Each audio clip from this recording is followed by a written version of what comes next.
गुरुर्ब्रह्मा गुरुर्विष्णुः गुरुर्देवो महेश्वरः गुरु साक्षात् परं ब्रह्म तस्मै श्री गुरवे नमः तस्मै श्री गुरवे नमः. Repeat after me. सदाशिवसमारम्भाम्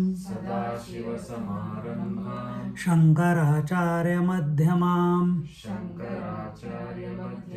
अस्मदाचार्यपर्यन्ताम् वन्दे गुरुपरम्पराम् वन्दे गुरुपरम्पराम् वन्दे गुरुपरम्पराम्. So it was told one should first look for the cause by the negative method and then find it by the positive method as ever inherent in the effect. First, by practicing the Vyatireka sadhana, that I am not the world, I am not the body, I am not the breath, I am not the intellect, I am not the mind, I am not the anything that which comes and goes, that which is changing. I am the conscious principle. Then recognize, that is Vyatirek, come to the atman. If you may not know the atman, but at least know that there is some principle. Then recognizing the next part is Anvaya sadhana, that atman alone is the all-encompassing principle. Now nothing is outside it. Then why did we not practice that before? Because the multiplicity distracts you, it hijacks you, it disturbs you, you keep taking the roles and taking them to be real. So here we are coming to the source, to the cause. What is the cause? The self, I is the cause, and then recognizing this I is the atman, and this atman alone is the all-encompassing principle, other than whom nothing else is there, not other than whom or other than which nothing else is there. And in that way, or normally we live in this world with the principle of effect and cause, or cause and effect. Every effect has a cause. What is the effect? Children are the effect, parents are the cause, parents are the effect, grandparents are the cause, the plant is the effect, seed is the cause. And in this way, when we attribute cause and effect, we remain in the loop of relativity. But here what we are doing, we are going to the cause and recognizing the cause is not ignorance, cause is the conscious principle, and that conscious principle by nature is all pervading, is one without a second, is inclusive of everything, and that is that. And then the last rule is, if there is no cause, then there is no effect. Because what was the first rule? Every effect must have a cause. Second rule was, cause alone expresses as many effects. So, example, effect is wave.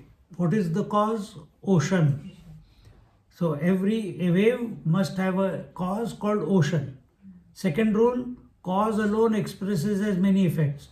Ocean alone expresses as many waves.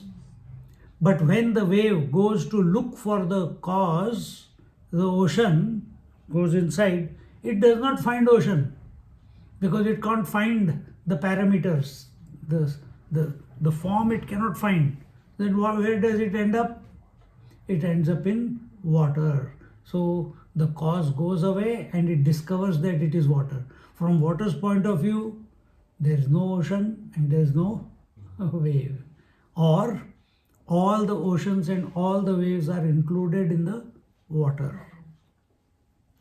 That is the whole game that is going on. That And that game has to be played with ourselves.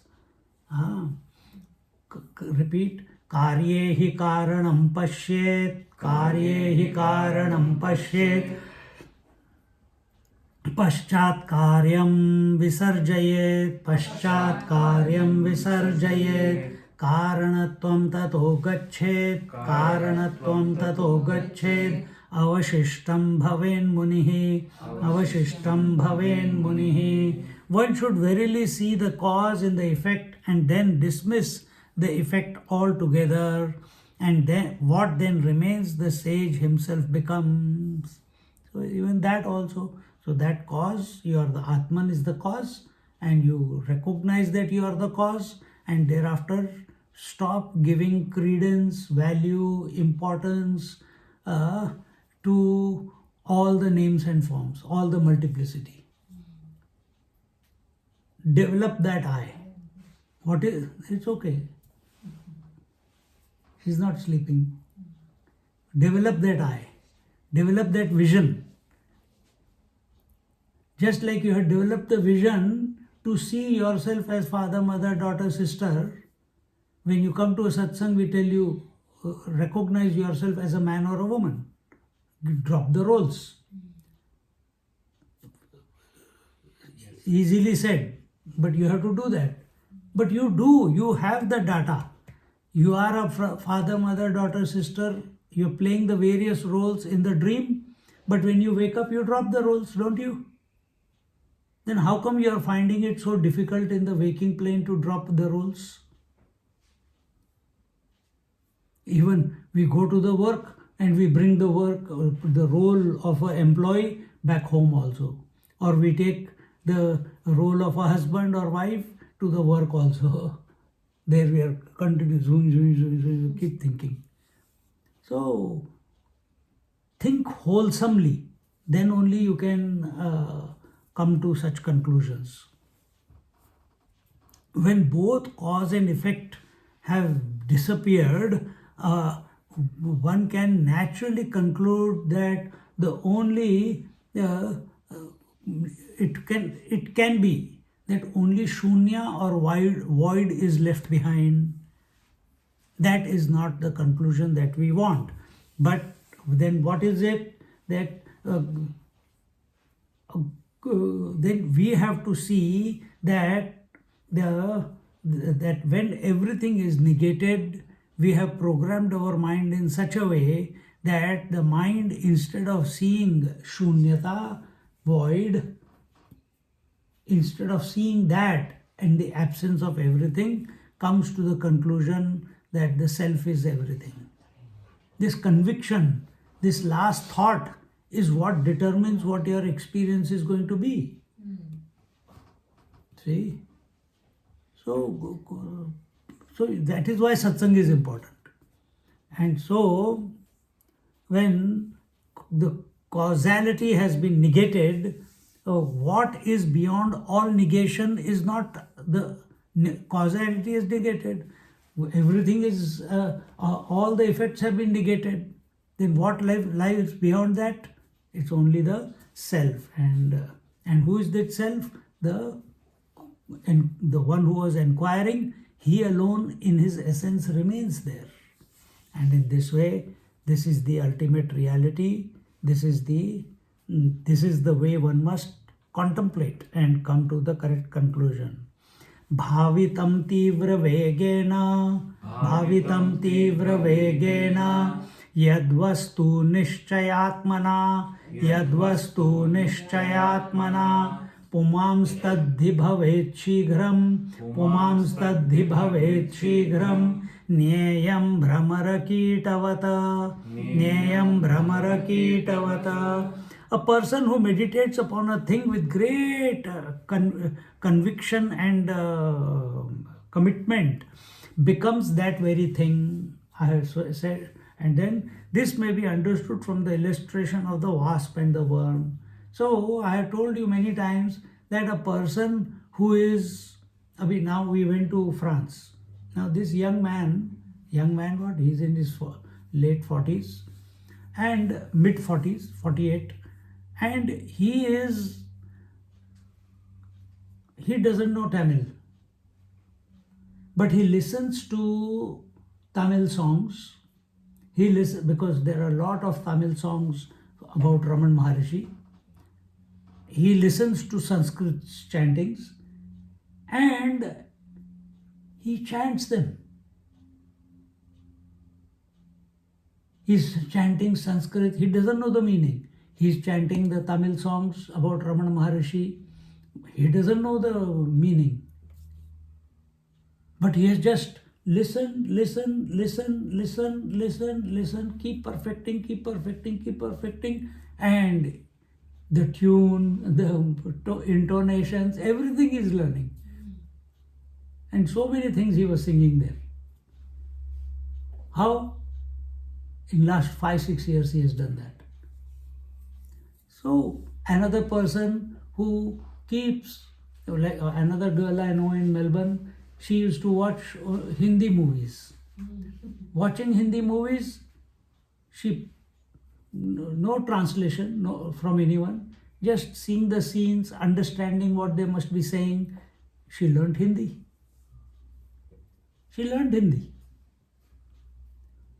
See. So this is possible. Another person who, a child whose parents are musicians, either they are playing some music or they are singing. From childhood he is in that environment, continuously being with the parent, they pick up the singing. A person who is watching Michael Jackson, he picks up the moonwalking. Exactly the same way, a person who is thinking of Brahman all the time, who is ever attentive, giving value, is convinced about the conscious principle, he merges, becomes the consciousness, or the consciousness starts expressing through him. It is always, now it is happening with awareness. And here the example is told of the wasp and the worm. So wasp and the worm is when the wasp lays the larvae, and the larvae makes a cocoon out of itself, out of that, and then when the time of it to mature is there, the wasp goes and sits in front of the baby wasp, the worm, and keeps looking at it, and it has got big eyes. So what is the worm looking at? Only the eyes of the mother. And by looking at the eyes of the mother, he becomes the qualities and everything, the shape of the wasp, and becomes the wasp. Exactly the same way, when your eyes, your mind are continuously seeking out the self, continuously, they will become the self.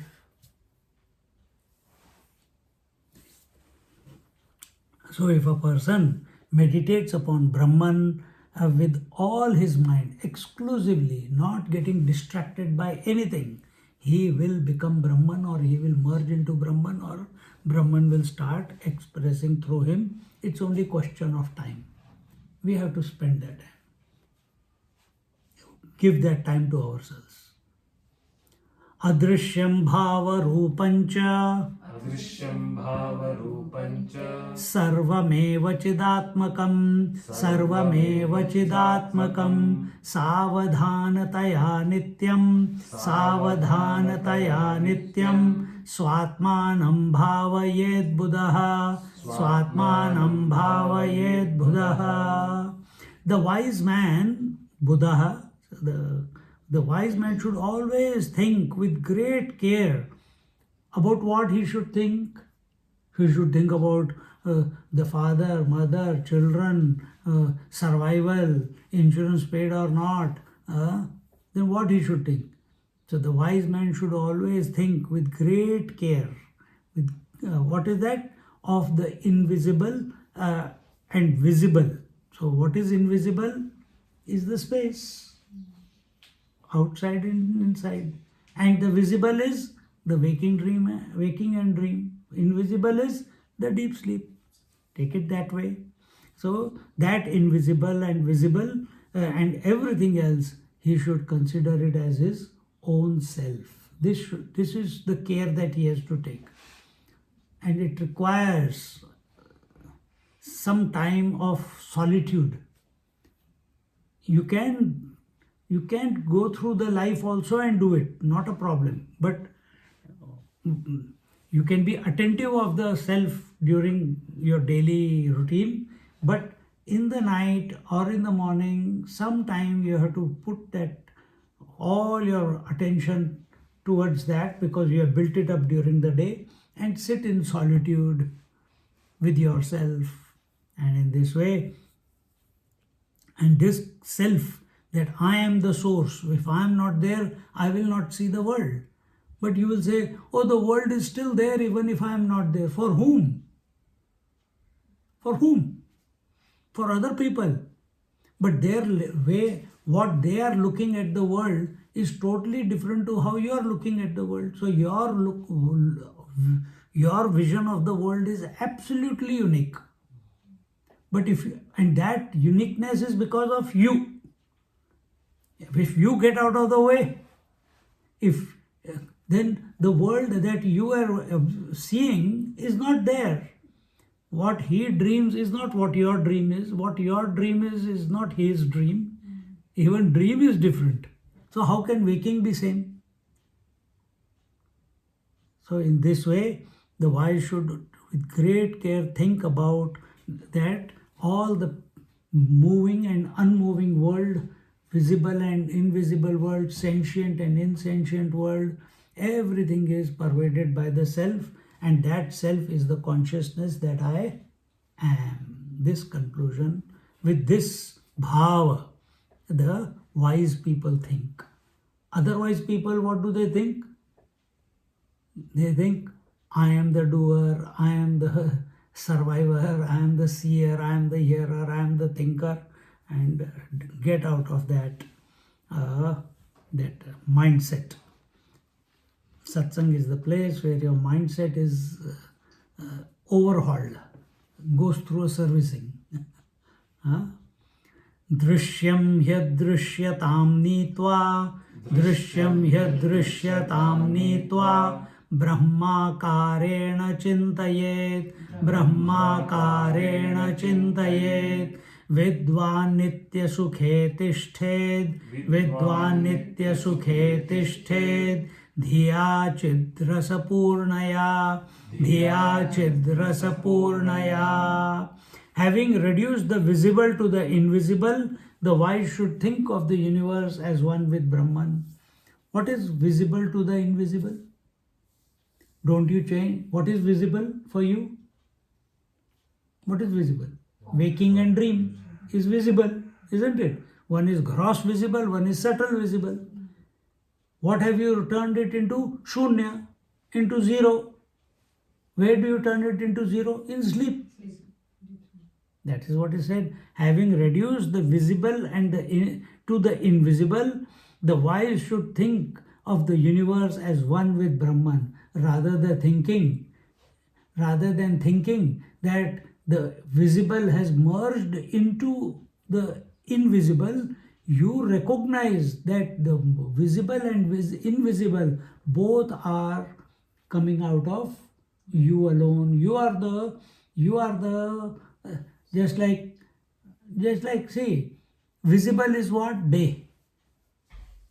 Things are invisible in night, but the sun is supporting both but independent of both, isn't it? Isn't it? Exactly the same way. Exactly the same way. You are the source. Without you, the visible and the invisible, waking and dream and deep sleep, they cannot happen. But from where is it all? What is the source of all this? It is from this source that I am. And in this way, that both of them, visible and invisible, they are expressions, they are the vibhuti, they are the glory of Brahman. Nothing is to be taken as independent of Brahman. If you say world is and Brahman is, then you got two realities. One is the world reality and one is the Brahman reality. No. Brahman is, you say, all-encompassing principle, all-pervading principle. So how can you say there is world also and there is Brahman also? So something must shift here. How we look at the whole world, how we perceive the whole world, how we think about the whole world. We can't change the senses, but we can change our orientation of our mind. The convictions in our mind can be changed. And in this way, thus, alone will such a wise abide in the eternal with the mind full of consciousness and bliss. And this has to be practiced again and again. Initially, when we start meditation, a seeker may take external objects like form, like word, mantra, as objects of meditation. So we say Drishyanu Samadhi, Savikalpa Samadhi, or Shabdanu Savikalpa Samadhi. And but he should, initially it is okay, but afterwards he should think of it as existing only in the form of the mind. That mind alone became the form. Mind alone took the form of the word. Without mind, you cannot have the form or you cannot have the word, isn't it? Or any experience. So everything, the source of everything is the mind. First you come to this, and lastly, that mind also has to be taken. That mind cannot exist independent of the consciousness or Brahman, because it is part and parcel. And or when there are no thoughts in the mind, then it is of the nature of Brahman. Once you realize it, then whether thoughts are there or not there, it does not matter. It will still be Brahman. Initially, just to turn the vision, to dissolve the mind, you are taking this exercise.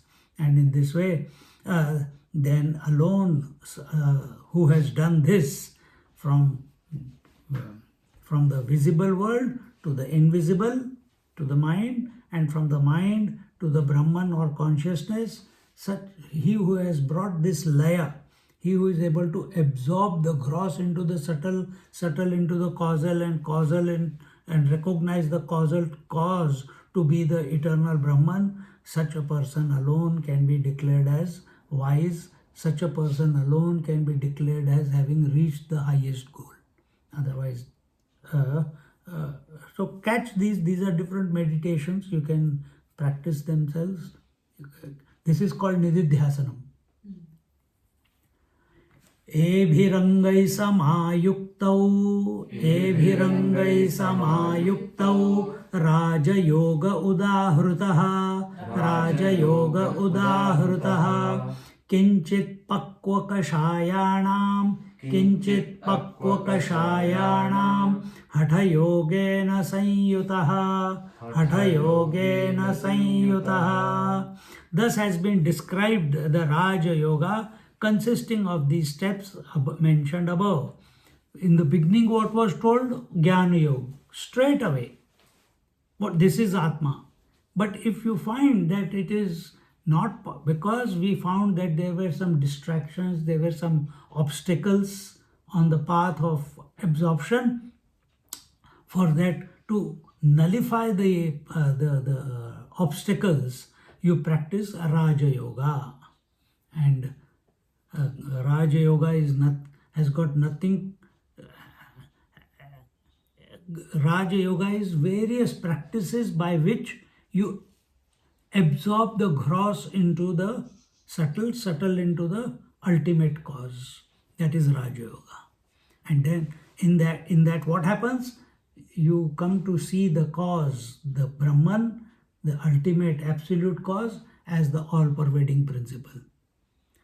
In the beginning of the text, when Atman and Brahman was being talked about, did we practice any Raj Yoga there? No. We are just doing Vivek.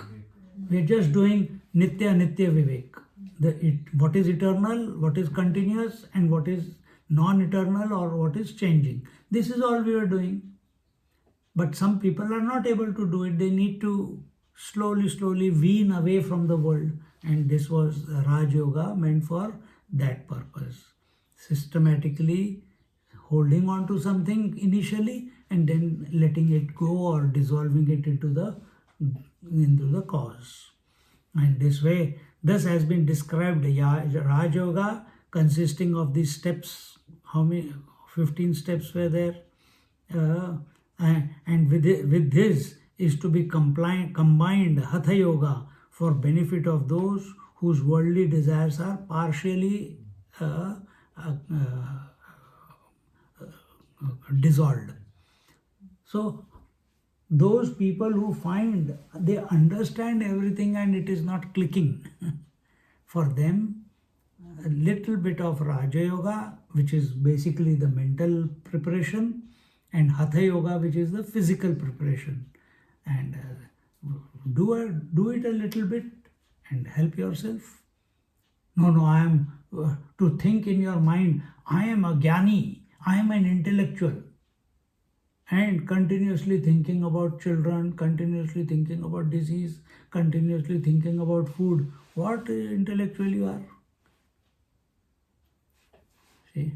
So have a balanced approach, correct assessment of yourself in the light of the scriptures, and then important thing is not whether I am a karma yogi or I am a bhakti yogi or I am a jnana yogi, I am a raj yogi or I am a jnana yogi or Vedanti. That is not important. Our important goal is to reach the goal. In that, whatever helps, and recognize that these different paths, wherever they help, you utilize them. Wherever it is required, you invoke them and you use it and be a better person. But to define yourself, I am only a karma yogi, I'm gone. I am only a jnana yogi. Because mind works very well. But no capacity to hold on. Why no capacity? Because purification is not there. So in this way, these 15 verses, 15 steps which were mentioned in verses, we started this from 100th verse to 134th verse. And this, they have to be, see, Raja Yoga is more psychological in nature, whereas Hatha Yoga is more physical in nature, more asanas, pranayam, pratyahar, etc. And so whatever shortcomings are there in your mind, that will be taken care of by the Raja Yoga. Whatever shortcomings are there in your body, that will be taken care of by the Hatha Yoga. And in this way, by Raja Yoga, you make your mind pure. In Hatha Yoga, you make your mind stabilized, your body and mind stabilized. And in this way, because a stable mind is not possible without stable senses or a stable body. Steady body, steady mind. Steady breath, steady mind. So, yoga does help. In Melbourne, we have our association called as Yoga Vedanta Association. So, yoga plus Vedanta.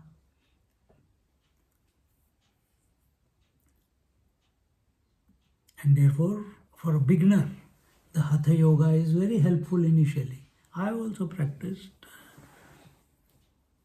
And in this way, we can, through Hatha Yoga and Raja Yoga, we can gain sufficient control over the external nature and the internal. External is the body and the senses and the etc. And internal is the mind.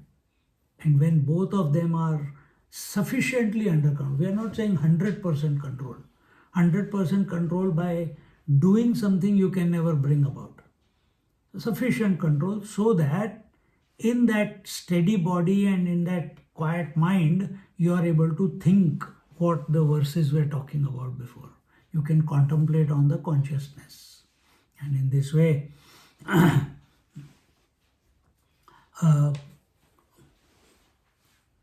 so Raja Yoga, remember, Raja Yoga was about contemplation of the mind on the truth. But your mind was not available. So Hatha Yoga makes the mind available. Even if you want to use whatever path in Dharana, Dhyan, Samadhi, but it makes you become, your mind becomes available for contemplation because it is focused. Yes, it was on the mantra or it was on the Samadhi, but Samadhi Sthaman is available for higher contemplation because it is steady, because it is purified. Now such a purified mind then starts seeing yama, niyama, prana, asana, pranayam, pratyahara, dharana, dhyana, samadhi in the light of Raja Yoga. That everything is, the source is Brahman. Yama was that Brahman alone is pervading the whole creation. That is Yama. Niyama, Brahman alone is pervading all the thoughts. That is Niyama. Asan, the mind is sitting in Brahman. So in this way, all the definitions that we saw, that is at the level of mind now. Before it was at Hatha Yoga level, now it is at the mind level. And this way, mature yourself. Mature yourself. Paripakvam mano yesham, paripakvam mano yesham, kevaloyam cha saddhidaha, kevaloyam cha siddhidaha, kevaloyam cha siddhidaha, kevaloyam cha siddhidaha, gurudaivata bhaktanam, sarvesham sulabho bhavat. Not bhavat, javat. Sarvesham sulabho javat. Javat. He says, for those whose mind is completely purified through Raja Yoga, through contemplation. And what is Raja Yoga? You are still keep in your mind, you and the consciousness is still separate. The mind is still contemplating on the truth, the consciousness. In that mind, this division is there, till Raja Yoga is there. Eventually absorption, then there is no Raja Yoga after that. So for those whose mind is completely purified through this Raja Yoga, alone is productive of perfection, alone can attain the perfection. Raja Yoga is not for realization, it is for purification of the mind. A purified mind is already Brahman. And how do you come to know? For that you have to study Vedanta then. Purity of the mind again is speedily accessible to those who are devoted to the teacher and the deity. So two places. How does the mind become purified? By having great devotion towards the Lord. Lord, let thy grace prevail upon me. Those who are ever eager to follow the diktats of the teacher. Here, with the Lord, you are asking for grace. It will descend. The Lord gives the grace. But in Guru disciple, you become available. You are not asking for grace. Grace is always there. But you have to shed all your shortcomings when you are in front of the teacher. Okay. So, and don't follow the actions of the teacher, follow the words of the teacher. Don't follow the actions of the teacher. Sit down. Sit down, sit down. Carry on, carry on. Okay. Happy Vijayadashmi. Hari Om. Hari Om. Next time. Next year. So you are going out? Today I will go out. So because I told you. Yeah. All the best. Have a good day. So,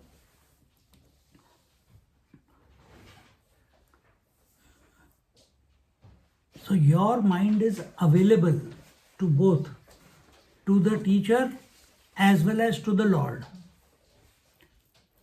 Recognize the teacher to be an expression of that Lord. That Lord alone is expressing as the Guru in your life, the teacher in your life, whatever the teacher. Sometimes a small child can teach me, or sometimes, most of the times.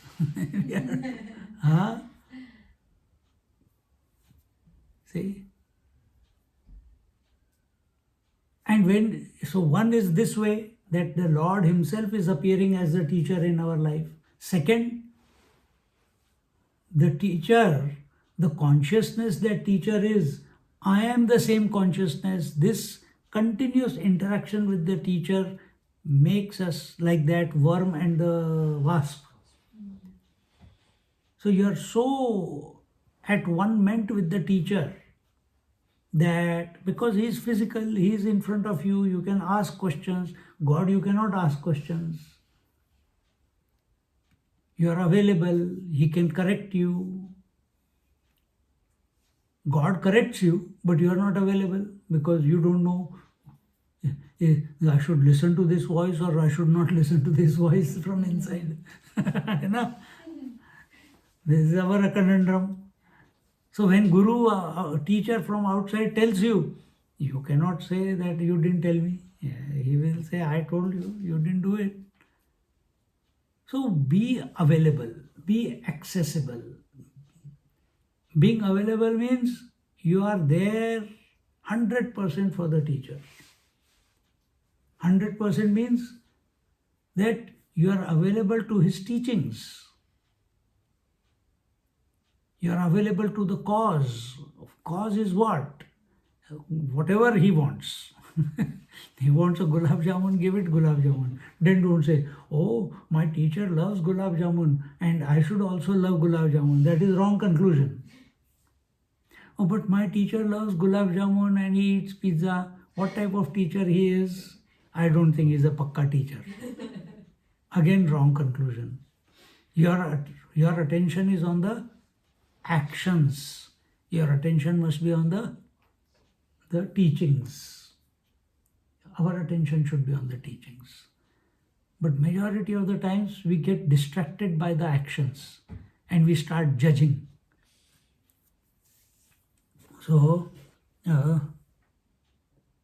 one must have implicit faith in the words of the Guru and unflinching devotion towards the Lord. And that is the only way to be free of all doubts and gain concentration. And without concentration, without single-pointedness, it is very difficult to gain the highest truth.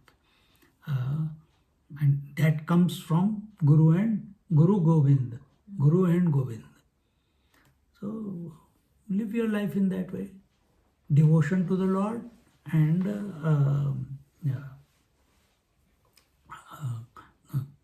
faith in the words of the teacher. It doesn't say faith in copy what the teacher is doing. It doesn't say that. You must have the faith in the words of the teacher. To listen to that happy mantra and what else you want after that. It's complete. And with that was 144th verse. And with that, we conclude this text. We conclude the aparokshanubhuti, the direct experience of the truth and the consciousness of Brahman. And it is a text, as we said earlier, it is written by Adi Shankaracharya, and this text also was written by Adi Shankaracharya. Many other texts like Vivek Chudamani, commentaries of the Upanishads, and Dasha Shloki, etc., etc., are written by Adi Shankaracharya. We'll take one more next time when I come. And thank you for being there to listen over the last 2 weeks, more than 2 weeks, almost 2 weeks. Yeah. So wonderful contemplation, and it is not possible without you not being there. I can't speak to walls, so you are there. So thank you for giving that opportunity, and all the best to you all. Focus, where is our focus? On the teachings of the teacher and on devotion to the Lord. Lord's devotion, whatever, you do puja, you do light the lamp. Today is Vijayadashmi.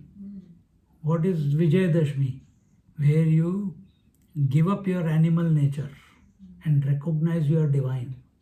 It is at a very gross level, it is victory of the good over the evil. But what is that good? That good is, either you can say it is the Lord over the divine over the undivine. So what is divine in you? The divine is the pure consciousness. What is undivine in you? Nothing. If you want to use, there is nothing undivine, because again you are creating duality. From Vedanta point of view, everything is divine. That vision we have to cultivate. We have to develop. You cannot develop, it has to be presented, but you work towards it. So happy Vijayadashmi to all of you, to everyone in Australia and wherever else you listen from. And we conclude with this. And in the evening, maybe there is a satsang, we'll see wherever we are going. Om Purnamada Purnamidam Purnat Purnamudachyate Purnasya Purnamadaya Purnameva Vashishyate. Om Shanti Shanti Shanti. Harihi Om. Shri Gurubhyo Namaha. Harihi Om. Sit quietly for a moment.